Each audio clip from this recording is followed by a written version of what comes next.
días. Hoy es 4 de julio del año 2013, jueves 4 de julio.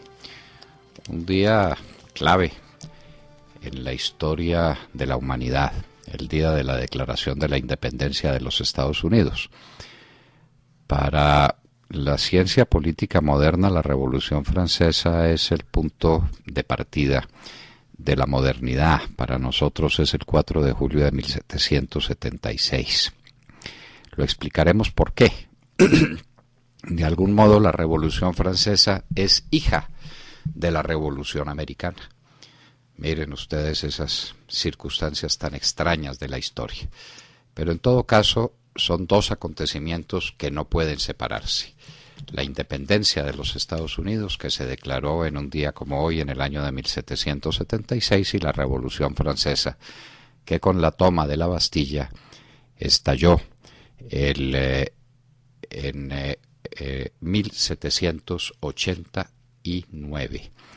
1789, 1776, 1789, 4 de julio, 14 de julio. Hoy se define si Medellín será sede de los Juegos Olímpicos de la Juventud en el 2018.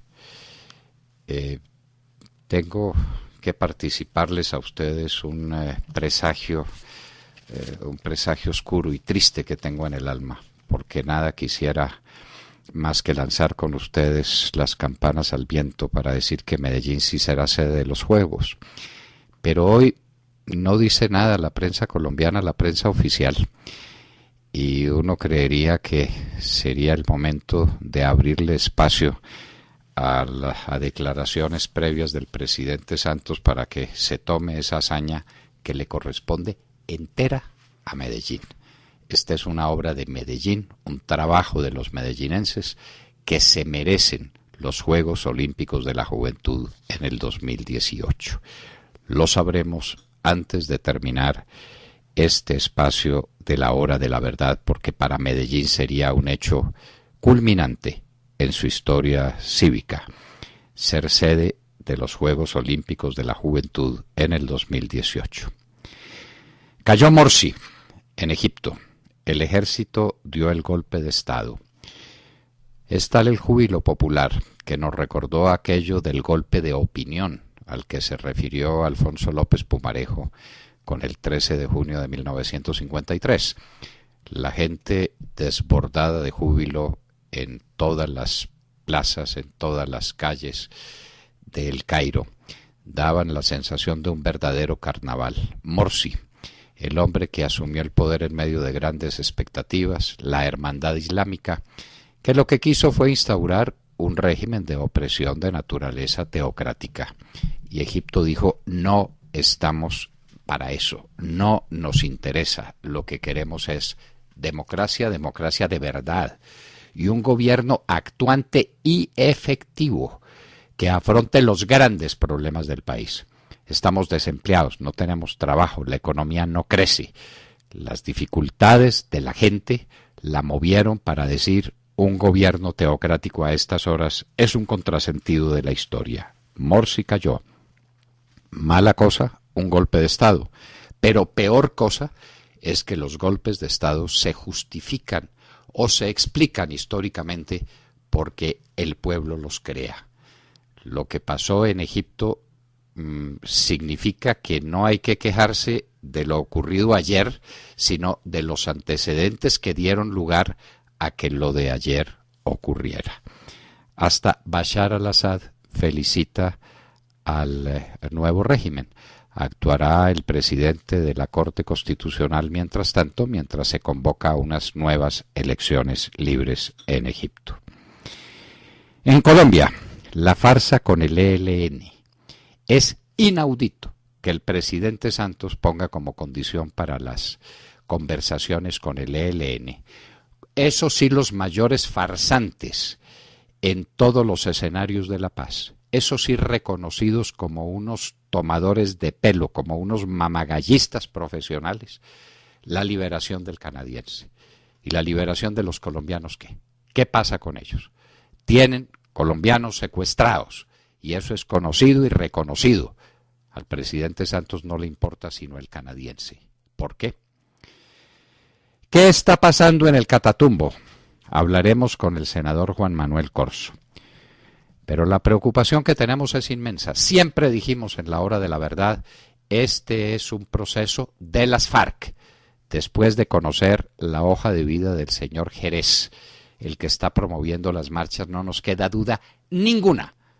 Este es un complot del cura Giraldo, del padre de Rú, de las organizaciones del Cimitarra y del comunismo internacional promovido por este señor Jerez, que ni es del Catatumbo, ni es campesino, es un activista comunista educado en Rusia, si es que la palabra educado le viene bien, o preparado o capacitado en Rusia para este tipo de cosas.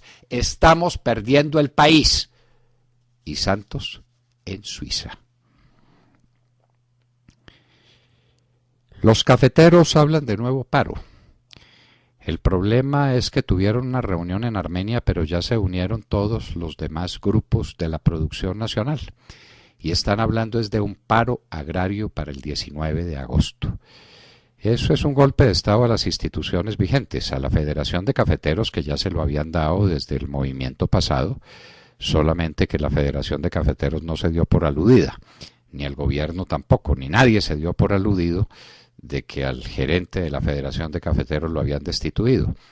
Pero ahora la cosa es también con el doctor Rafael Mejía de la Sociedad de Agricultores de Colombia, la SAC, porque pues ahí están todos sus afiliados por su cuenta planeando un paro agrario para el mes de agosto. Causa fundamental, causa esencial, la revaluación del peso colombiano que arruinó el país. Un proceso que empezó hace rato, que empezó en el gobierno del presidente Uribe, para que nos digamos la verdad, pero que este gobierno ha mantenido a capa y espada porque es un gran negocio para el gobierno revaluar. Y es la ruina para un país sufrir una revaluación. Las BACRIM sí son parte del conflicto. Sus víctimas tienen derecho a reparación. Esa es una tesis que hemos sostenido en la hora de la verdad desde hace años. ¿En qué se diferencia un grupo de esos bandidos de un grupo de otros bandidos que tienen un brazalete que se llama FARC? Viven de lo mismo, que es el narcotráfico. Hacen lo mismo, que es aterrorizar a la gente. Es que las FARC tienen un mensaje político. ¿Cuál? A ver, ¿cuál es el mensaje político de las FARC? Porque las BACRIM también se pueden inventar uno, cualquiera que él sea, como trataron de inventárselo los paramilitares de Mancuso en su momento. Las BACRIM son parte del conflicto, lo dice ahora la Corte Constitucional, termina por ponerse de acuerdo con nosotros. Los conservadores a la carga. Hay pancartas del Partido Conservador que lo dicen todo. Paz sin impunidad, que es el tema al que le saca el cuerpo sistemáticamente el presidente Santos. Él dice que no le jala a la constituyente de las FARC, que no le jala a que no entreguen las armas, pero sobre la impunidad guarda profundo silencio, porque se las tiene prometidas, porque está ya obligado con las FARC a decirles que no pagan un día de cárcel. El Partido Conservador dice eso no es posible, y no es posible a la luz del derecho internacional. Alguien en el Partido Conservador se está amarrando los pantalones. Óscar Iván Zuluaga, por su parte, va a la carga y le pregunta al presidente Santos en otras vallas publicitarias donde se pregunta, presidente Santos, ¿qué le va a entregar a las FARC? ¿Qué le va a entregar a las FARC? Esa es la gran pregunta que nos hacemos, porque lo que él le va a entregar no es lo de él, sino lo nuestro. Nos va a entregar a nosotros, y eso es lo que ya nos parece menos divertido. Guillermo Fariñas, ¿recuerdan ustedes este disidente cubano que ha pagado cárcel por sus opiniones políticas en Cuba, que ha estado al borde de la muerte varias veces? Pues bien, está en Europa recibiendo el premio Sájarov. Solo la democracia nos hace dignos, dijo con una exaltación que casi llegó al paroxismo. Guillermo Fariñas, héroe de la resistencia de Cuba. Cuba tendrá que llegar a la democracia. El régimen de Castro se desmorona. Una prueba, Guillermo Fariñas pudo salir y decirle al mundo esta verdad. Evo, otro melodrama, no llevaba a Snowden, pero dicen, y se los contaremos a ustedes, que quería violar todas las leyes internacionales en materia de tráfico aéreo, de manera que las cosas no son como nos las han pintado. Hablaremos del tema. Libia, grupos armados por doquier tienen en jaque a Libia, y ahora unos de esos grupos armados se tienen tomado el Ministerio del Interior. Después de Gaddafi, lo que ha venido es el caos. Pasa con frecuencia. Del despotismo se sigue a la anarquía, y la anarquía es el caldo de cultivo para un nuevo despotismo. La frase no es nuestra, el pensamiento no es nuestro, lo aclaramos, lo estamos tomando de prestado. El gobierno del presidente Obama está enredado porque lo pescaron haciendo unas inversiones, óiganlo bien, de $630,000 para publicidad del gobierno. Eso es lo que se gasta el gobierno del presidente Santos en medio fin de semana haciéndole publicidad a su gobierno. Y en los Estados Unidos, el país más poderoso de la tierra y el más democrático, digamos mejor para evitar confusiones con el partido que lleva ese nombre, el más democrático le pide cuentas a Obama porque se gastó $630,000 para una campaña publicitaria. ¡Ay, Dios mío! ¿Qué pasaría si supiera o qué pasará si supieran lo que hacen aquí y cómo manejan la pauta publicitaria y cómo el gobierno se hace publicidad con la plata de todos? Mandela agoniza, su familia se pelea de dentelladas. ¡Qué historia tan triste! Nelson Mandela, el héroe de la libertad, el héroe de la igualdad, el hombre que logró la paz en Sudáfrica, tiene un entorno familiar que parece de unos buitres, de unas hienas. Esto lo sabíamos desde hace rato. Los 3 hijos de Mandela murieron y hay algunas dudas al respecto, pero murieron. Y entre los nietos y los demás familiares, la pelea es a muerte. ¡Qué tristeza! ¡Qué tristeza de espectáculo el que le están dando al mundo con estas ambiciones! Hay de por medio, por supuesto, dinero. ¿Cómo no lo iba a ver? Maduro sí es colombiano y no puede ser presidente de Venezuela. Esto, al parecer, no deja duda.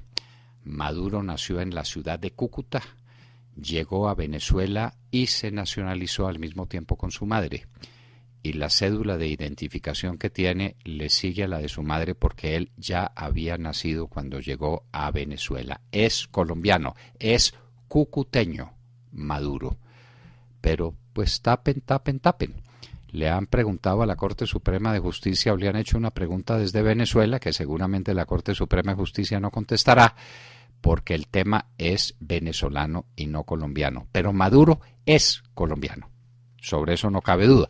Y no solamente por su madre, por el jus sanguinis sería colombiano, no, por el jus soli, por el derecho de la tierra. Nació en Cúcuta y después fue naturalizado o se hizo pasar como venezolano. Ayer cerró Wall Street al alza, hoy no hay bolsas por la celebración del 4 de julio, no hay bolsas en los Estados Unidos. El stock se está subiendo. El precio del petróleo del WTI está a $100 más o menos, ha bajado un poco en las últimas horas. El oro a $1,250 la onza Troy. El índice general de la Bolsa de Colombia empezará operaciones en 12.673 puntos. El euro está a 1.2963 y un dólar vale 1.914 pesos colombianos. Los bonos de Colombia, que estuvieron a 4 días en rendimiento, tienen ahora un rendimiento de 4.22. Se nos encarece el crédito externo, se dificulta la colocación de los TES. La época de las vacas gordas, la época dorada, quedó atrás, muy atrás. Y en Hoy en la Historia, por supuesto, nuestras reflexiones serán sobre lo que pasó en el mundo y en el mundo de la política y particularmente, claro, en el mundo de los Estados Unidos, el 4 de julio de 1776. De todo esto y de mucho más hablaremos con ustedes en las próximas horas, desde aquí, desde la hora de la verdad.